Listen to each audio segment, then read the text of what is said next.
organization, we've tried to make connections with other organizations that are working on issues of poverty.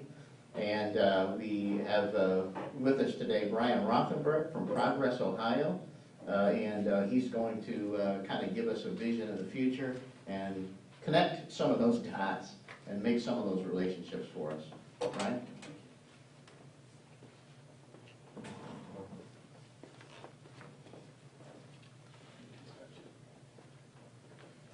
Thank you. Woo. That was some testimony. First, I must tell you, whoever's in the back row, and this is something I tell everybody, you know, ProgressOhio has 450,000 members, most of them on email, and that's because I have a voice made for email. So if you can't hear me at any time, my voice does not care. Please let me know. I'd like to thank the folks that organized this and Pastor Franklin for inviting me. I want to start out by telling you that, you know, with the amount of people that I have in ProgressOhio, I travel the state quite often. And even though I'm progressive, people don't realize how much time I spend in churches. My own religious background is being Jewish, but I probably spend more time in churches than temple, and I told my rabbi that he gives me dispensation. Whether it's looking into my good friend Reverend Jackson's eyes when he's here in Ohio dealing with poverty issues, or Reverend Franklin, or Reverend in the inner city of Akron, or in Cleveland, you see the souls of many more people. You really do. And we talked about a lot today that needs to be done. And it can seem daunting when you're out there in an ocean of wealth and an ocean of problems, folks. But the ocean moves by a ripple.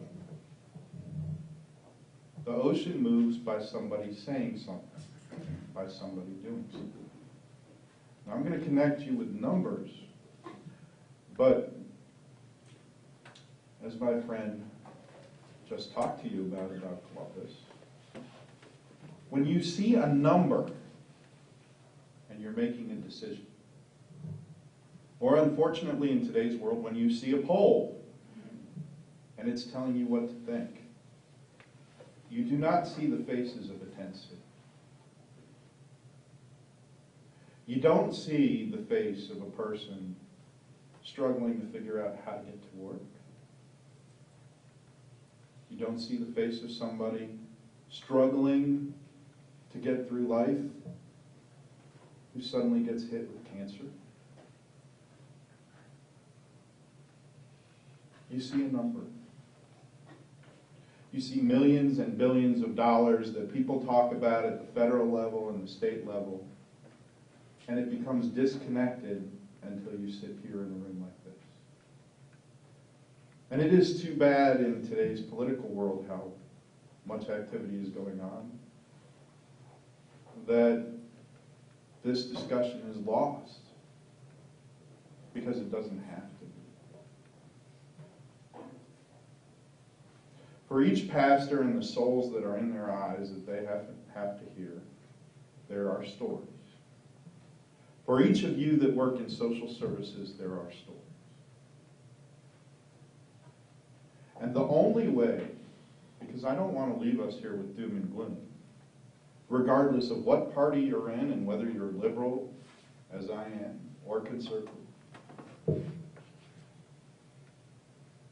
The stories are the same and the answers can't get lost.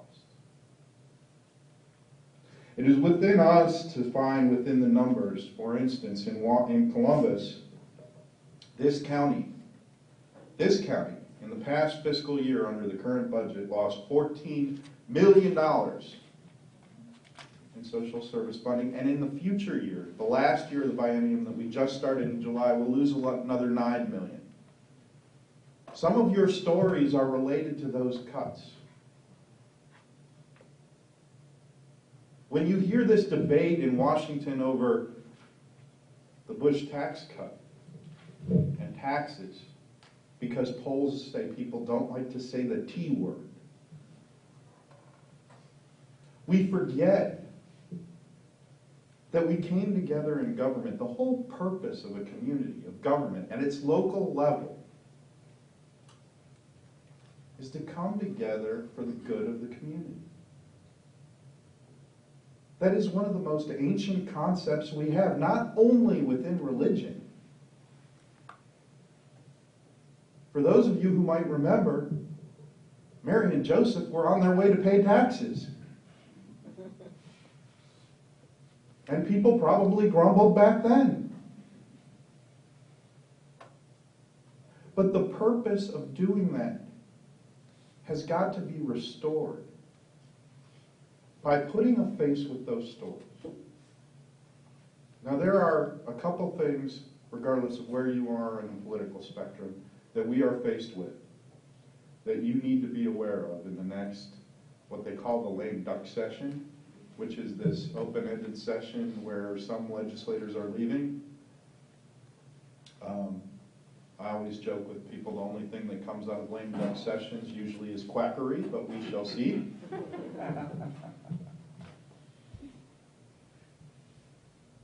In Washington, there was an agreement last year, because neither side could get along, over a process called sequestration. Some of you may have heard of it as the fiscal cliff. Some of you may have heard of it as Tax-mageddon, depending on where you are in the spectrum. It will work like this.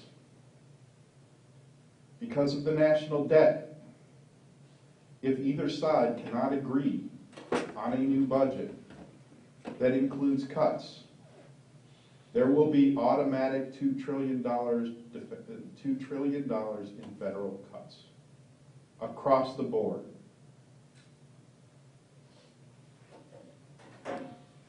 Now, they will try to avoid that. Many economists believe that will be a disaster for us as a nation if that happens. But that leaves a bunch of lobbyists who don't represent necessarily the people seen through the eyes of Reverend Franklin,